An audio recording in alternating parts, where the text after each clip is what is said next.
तो अंडरहंग स्टार्ट करते हैं हम लोग।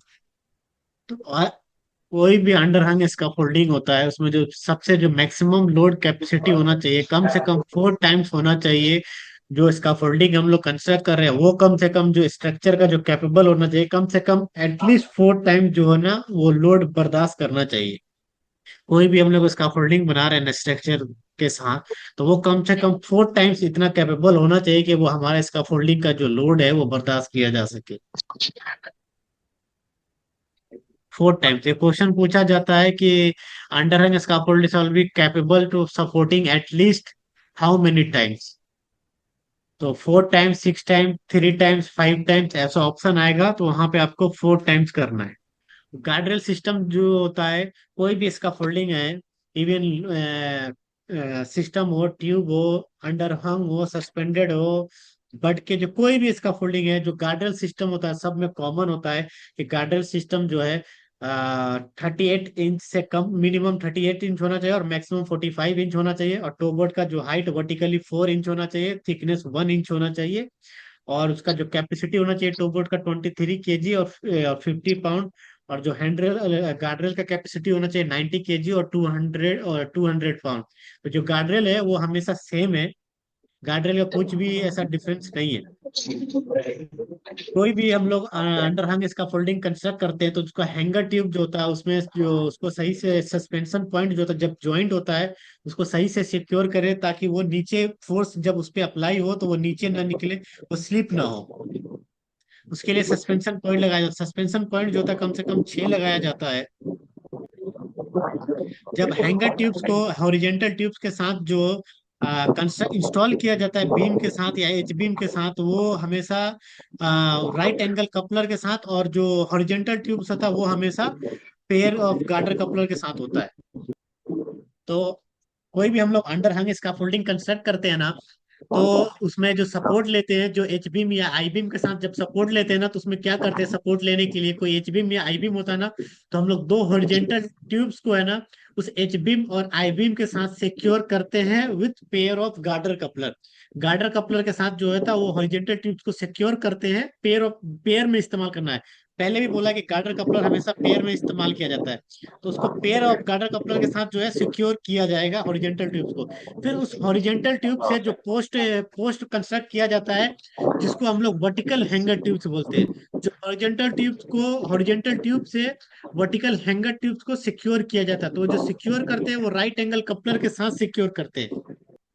और कोई भी हम लोग इसका अंडर हैंग इसका फोल्डिंग में वर्टिकल ट्यूब्स को हम लोग जब वर्टिकल हैंगर ट्यूब्स को इंस्टॉल करते हैं, तो टॉप में और बॉटम में जो है चेक कपलर लगाना कंपलसरी है।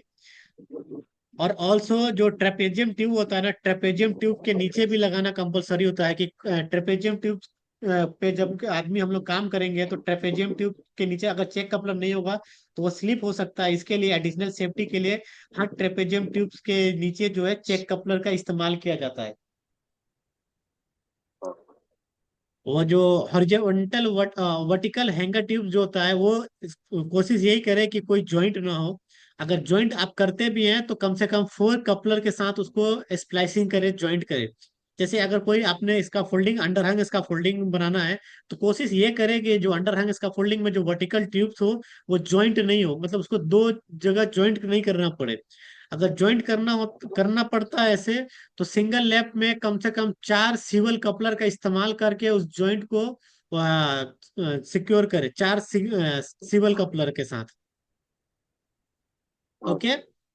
और ट्रेपेज ट्यूब जो होता है वो कम से कम 2 फीट प्लेटफॉर्म के नीचे होना चाहिए। जब भी हम लोग इसका फोल्डिंग बना रहे हैं या मॉडिफिकेशन कर रहे हैं या डिसमेंटल कर रहे हैं, उस टाइम जो है ट्रेपेज ट्यूब जो है हमेशा प्लेटफॉर्म से कम 2 फीट नीचे होना चाहिए, यानी 600 mm और 24 इंच।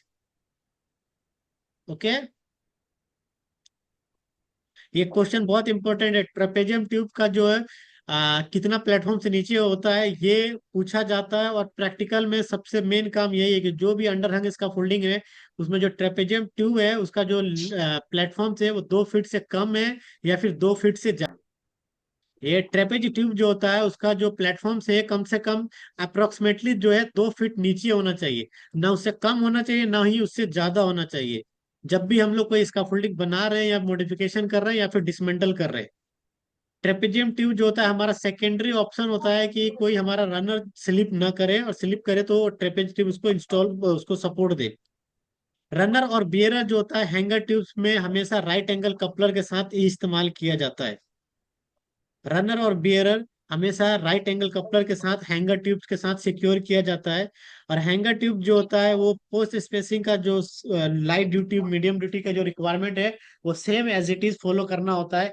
अगर लाइट ड्यूटी का ट्रांसवर्स पोस्ट स्पेसिंग 1.2 है तो लॉन्गिट्यूडनल 2.7 है। वहीं पे अगर ट्रांसवर्स 1 मीटर है तो आप ये 2.7 कर सकते हैं, और ट्रांसवर्स 1.2 है तो मैक्सिमम 2.4 कर सकते हैं लॉन्गिट्यूडनल। और मीडियम ड्यूटी का जैसे नॉर्मल है 1.8, और आप वैसा कर सकते हो 1.8 1.2। जो सेम पोस्ट स्पेसिंग का रिक्वायरमेंट होगा सेम अंडरहंग में फॉलो किया जाए।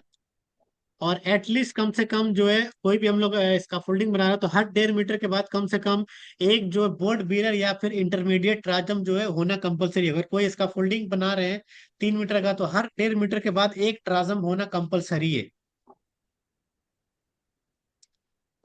ओके। कोई भी हॉरिजेंटल ट्यूब्स को हम लोग सिक्योर करने के लिए एच बीम या आई बीम के साथ इस्तेमाल करते हैं तो वो ड्रॉप फॉर गार्डर कपलर ही होना चाहिए, वो प्रेस गार्डर कपलर अलाउ नहीं है। Drop for girder coupler he allowed है कोई भी अंडर हंग इसका फोल्डिंग में सपोर्ट लेने के लिए। ओके। ओके। अगर कोई भी इसका फोल्डिंग हम लोग अंडर हंग इसका फोल्डिंग उसको वायर रोप से हम लोग कंस्ट्रक्ट कर रहे हैं तो कम से कम जो उसमें 6 सस्पेंशन पॉइंट होना चाहिए। सस्पेंशन पॉइंट जो होता है वो सिक्योर करने के लिए बनाया जाता है। जो अंडरहंग स्कैफोल्डिंग को वायर के थ्रू जो लटकाते हैं केबल के थ्रू। केबल जो होता है वो कोई डैमेज नहीं होना चाहिए, उसका कोई फंक्शन जो है कोई भी ऐसा पार्ट जो है मिसिंग नहीं होना चाहिए। ओके। कोई भी केबल जो हम लोग यूज ओके। कर रहे हैं वो अंडरहंग इसका फोल्डिंग में वायर रोप के थ्रू वो उसमें कोई टॉर्च नहीं होना चाहिए, कोई डैमेज नहीं होना चाहिए, या फिर कोई हॉट सरफेस के पास में नहीं होना चाहिए, या फिर कोई कोरोजन नहीं होना चाहिए, कोई फ्लैक्टरिंग नहीं होना चाहिए। इस तरह के मतलब कोई डैमेजेस नहीं होने चाहिए, वो फ्री होना चाहिए। अगर डैमेज भी होगा तो मुश्किल है। और जो केबल यूज करेंगे हम लोग अंडरहैंग इसका फोल्डिंग में वायर रोप के लिए वो जॉइंट नहीं होना चाहिए। और जो सेम प्रोसीजर होता है जो पोस्ट स्पेसिंग का वो फॉलो किया जाएगा लाइट और मीडियम ड्यूटी के लिए। ओके। और इसमें जो वायर रोप में जो डायमीटर इस्तेमाल किया जाता है वो 10 mm का किया जाता है। ओके।